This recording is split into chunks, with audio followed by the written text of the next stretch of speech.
নাম কি আপনার? আমার না বাড়ি কোথায়? ব্রাহ্মণবাড়িয়া। কতদিন ধরে আপনার এই অবস্থা? 5-6 বছর ধরে করবে। গলার আওয়াজ নষ্ট হয়েছে কয়দিন? আর বসো না অনেকক্ষণ জানে। 1 বছর? জি। তো ট্রিটমেন্ট করতে আসেন নাই কেন? ব্যথা ব্যথা করে না সেই জন্য, করে এই জন্য আসেন। আসসালামু আলাইকুম। আজকে যে রোগীটি নিয়ে কথা বলবো, তিনি ব্রাহ্মণবাড়িয়া থেকে এসেছেন।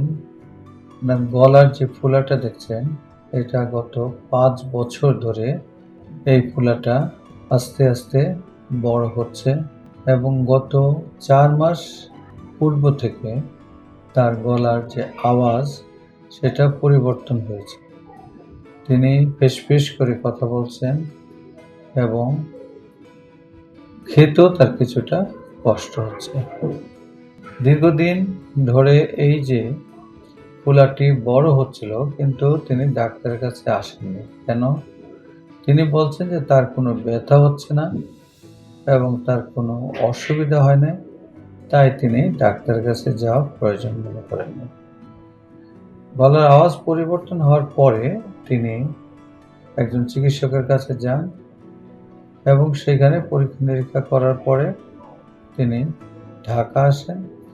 ঢাকা আসার পরে আমরা তার গলার ভিতরে লেরিঙ্গোস্কোপি করে দেখি যে সেখানে তার রাইট সাইডের ভোকাল কর্ডটা প্যারালাইজড।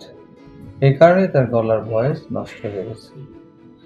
গলায় যদি ফোলা থাকে, বিশেষ করে থাইরয়েড গ্ল্যান্ডের যদি কোনো ফোলা থাকে এবং সেই রোগীর যদি গলার আওয়াজ নষ্ট হয় বা শ্বাসে কষ্ট হয় অথবা গলার অন্য দিকে ল্যাটারাল সাইড অফ দ্য নেক, একদিকে অথবা 2 দিকে যদি লিম্ফ নোড ফোলা থাকে বা লিম্ফোডেনোপ্যাথি হয়, তখন আমরা বুঝতে পারি যে এই যে থাইরয়েড গ্ল্যান্ডের যে ফোলাটা বা সোয়েলিংটা, এটা সম্ভবত ক্যান্সার।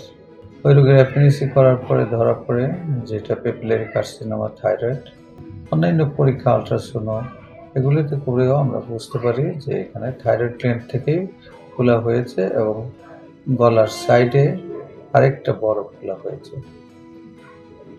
পরবর্তী সময়ে আমরা অপারেশন করি এবং অপারেশন করার পরে আপনারা দেখেছেন এখন তার আর টিউমার নেই, কিন্তু তার যে গলার আওয়াজ নষ্ট হয়েছে সেটা ভালো হওয়ার আর কোনো সম্ভাবনা নাই।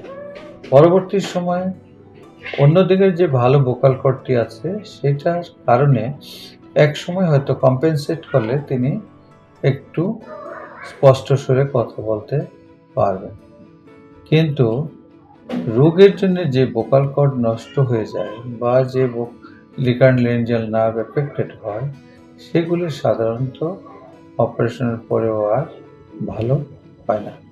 রোগীরা প্রায়ই প্রশ্ন করেন যে থাইরয়েডের অপারেশন করলে, থাইরয়েড ক্যান্সারের অপারেশন করলে গলার আওয়াজ নষ্ট হয় কিনা। এটা একটা কমন প্রশ্ন। আগে গলার আওয়াজ অনেক নষ্ট হতো, এখন খুব একটা হয় না, হয়তো 100-র মধ্যে 1 থেকে 2 জনের আওয়াজ নষ্ট হতে পারে।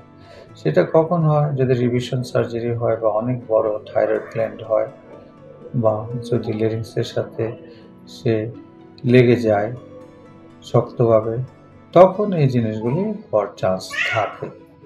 প্রাথমিক পর্যায়ে থাইরয়েডের যে ক্যান্সার বা থাইরয়েডের সোয়েলিং, এগুলিতে অপারেশন করলে রিকারেন্ট লেঞ্জিয়াল নার্ভের যে ইনজুরি আজকাল হয় না বললেই চলে। থাইরয়েডের যে সোয়েলিং থাকে বা ফোলা থাকে, সেই সব রোগীদের বেশিরভাগ ক্ষেত্রেই ব্যথা হয় না। ব্যথা সব রোগের উপসর্গ নয়। এই রোগের উপসর্গই হলো তার ফোলা। সুতরাং কোনো অসুবিধা হচ্ছে না, সেই জন্য আপনি চিকিৎসকের কাছে যাচ্ছেন না। আস্তে আস্তে বড় হচ্ছে, ক্যান্সার এক জায়গা থেকে আরেক জায়গায় ছড়িয়ে যাচ্ছে। সুতরাং এটা রোগীর জন্য খুবই ক্ষতিকর। তো সুতরাং আমরা বলবো যে ক্যান্সারের কারণেও গলার আওয়াজ নষ্ট হতে পারে, শ্বাসের কষ্ট হতে পারে, খাওয়ার সমস্যা হতে পারে এবং গলা ফুলে যেতে পারে। সেজন্যে যদি আপনাদের এই ধরনের হয়, দীর্ঘদিন এটাকে না পুষে অবশ্যই ডাক্তারের কাছে যাবেন এবং চিকিৎসা করলে ভালো হওয়ার সম্ভাবনা অন্তত 99% যদি প্রাথমিক পর্যায়ের রোগ ধরা পড়ে। ধন্যবাদ। সুস্থ থাকুন, ভালো থাকুন।